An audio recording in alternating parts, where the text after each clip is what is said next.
বিশ্ব রাজনীতির দাবার বোর্ডে আজ এমন এক অদ্ভুত সমীকরণে দেখা দিয়েছে যা 20 শতকের যে কোনো সংঘাতের চেয়েও জটিল এবং রহস্যময়। মধ্যপ্রাচ্যের সেই চিরচেনা মানচিত্রটি যেন প্রতিনিয়তই বদলে যাচ্ছে তেহরানের এক একটি নিখুঁত চালে।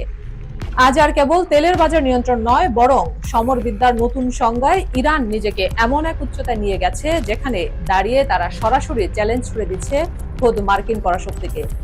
সুপ্রিয় পাঠক, আজকের এই বিশেষ প্রতিবেদনে আমরা তুলে ধরছি সেই উত্তেজনাকর পরিস্থিতির নেপথ্য কাহিনী, যেখানে ইরানের ড্রোন আর মিসাইল আতঙ্কে ইসরায়েলি শহরগুলোতে নির্ঘুম রাত কাটাচ্ছে, আর হোয়াইট হাউসের গুমোট ঘরে চলছে পরাজয় এড়ানোর শেষ মুহূর্তের পরিকল্পনা। পারস্য উপসাগরের নীল জলরাশি আজ আর শান্ত নেই।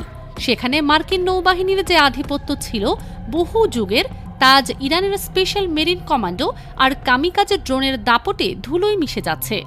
এক সময়ের অজেয় ইউএস নেভি এখন হরমুজ প্রণালীতে নিজেদের অস্তিত্ব রক্ষায় হিমশিম খাচ্ছে। খামেনির প্রশাসন যে প্রতিরোধের দেয়াল তুলে ধরেছে, তার সামনে দাঁড়িয়ে আধুনিক মরণাস্ত্র সজ্জিত মার্কিন রণতরীগুলোও যেন দিকভ্রান্ত। প্রশ্ন উঠেছে, তবে কি মধ্যপ্রাচ্যে মার্কিন আধিপত্যের পতন কেবল সময়ের ব্যাপার? হরমুজ প্রণালী, যা বিশ্বের জ্বালানি সরবরাহের প্রধান ধমনী হিসেবে পরিচিত, আজ তা এক অগ্নিগর্ভ রণক্ষেত্রে পরিণত হয়েছে। মার্কিন যুক্তরাষ্ট্র যে দম্ভ নিয়ে এই অঞ্চলে পা রেখেছিল, সেই দম্ভ আজ অতল সমুদ্রে ডুবতে বসেছে। আশ্চর্যের বিষয় হল, এই উত্তেজনার কেন্দ্রে থাকা ডোনাল্ড ট্রাম্প, যিনি একসময় ইরানকে মাটির সঙ্গে মিশিয়ে দেওয়ার হুঁশিয়ারি দিতেন, তিনি এখন সুর পাল্টেছেন। হোয়াইট হাউস থেকে আসা খবর বলছে, ট্রাম্প এখন বলছেন হরমুজ প্রণালীতে ইরানের জাহাজে হামলা না করার কথা। এই সুরের পরিবর্তন কি তবে কৌশলগত পরাজয়ের স্বীকারোক্তি? বিশ্লেষকরা মনে করছেন, মধ্যপ্রাচ্যের এই অসম যুদ্ধে আমেরিকা আজ আক্ষরিক অর্থেই কোণঠাসা। শুধু ইরান নয়, আন্তর্জাতিক মহলেও ওয়াশিংটন নিজেদের মিত্রদের সমর্থন হারিয়েছে। ন্যাটো জোট থেকে শুরু করে ঘনিষ্ঠ পশ্চিমা বন্ধুরাও আমেরিকার এই সরাসরি সংঘাতে জড়ানোর প্রস্তাবে সাড়া দিচ্ছে না। ফলে ডোনাল্ড ট্রাম্প আজ যুদ্ধের ময়দানে কার্যত একা। ইরানকে চাপে ফেলতে গিয়ে খোদ ওয়াশিংটনই এখন বিশ্বজুড়ে একঘরে হয়ে পড়েছে। সংঘাতের এই দাবানল যখন ছড়িয়ে পড়ছে, তখন বিশ্ব অর্থনীতিতেও এর মারাত্মক প্রভাব অনুভূত হচ্ছে। হরমুজ প্রণালীতে অবরোধের মুখে পড়ে তেলের দাম বেড়ে দাঁড়িয়েছে $105। তেলের এই আকাশচুম্বী দাম বিশ্ববাজারকে এমন এক অস্থিতিশীলতার দিকে ঠেলে দিচ্ছে, যা সামলানোর ক্ষমতা বর্তমানের কোনো অর্থনীতির নেই।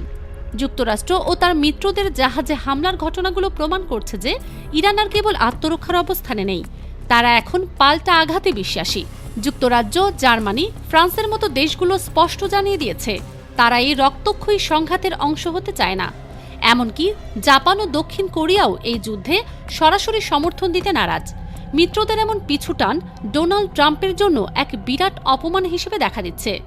কিন্তু আমেরিকা কি এত সহজেই হার মানবে?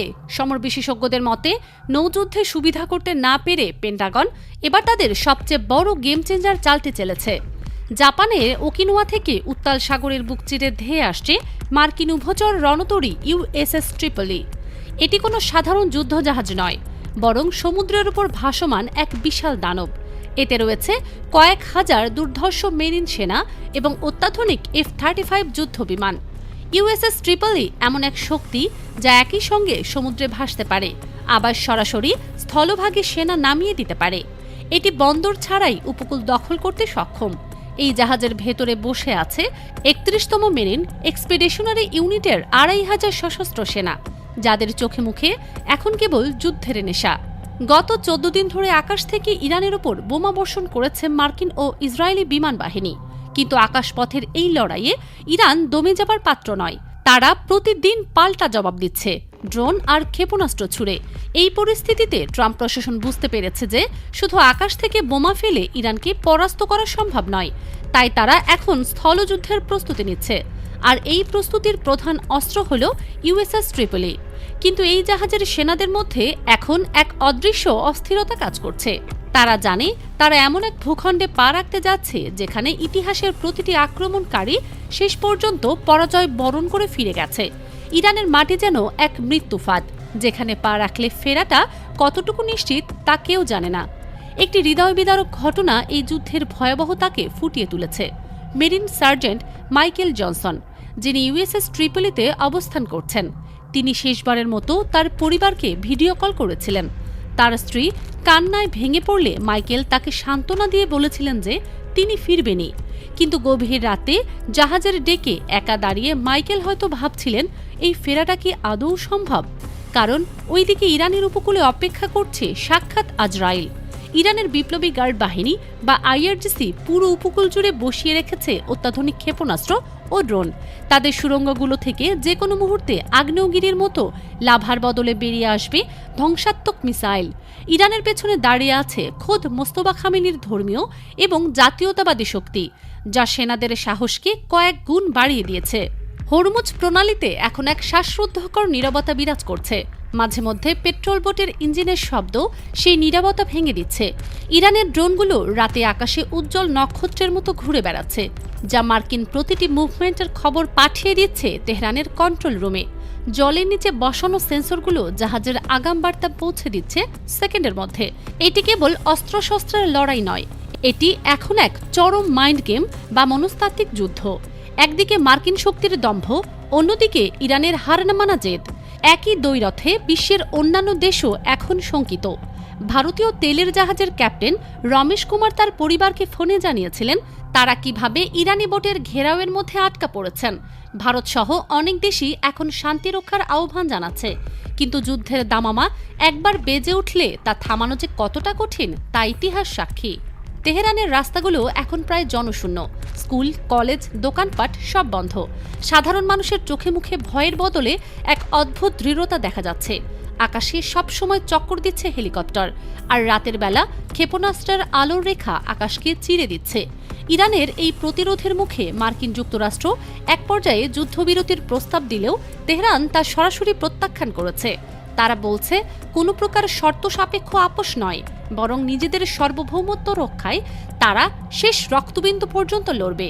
ক্যাপ্টেন রিচার্ড হোল, যিনি ইউএসএস ট্রিপলের নেতৃত্বে আছেন, তিনি তার সেনাদের উৎসাহিত করার চেষ্টা করলেও ভেতরের খবর বলছে মার্কিন কমান্ডোর মধ্যে এক ধরনের অনিশ্চয়তা কাজ করছে।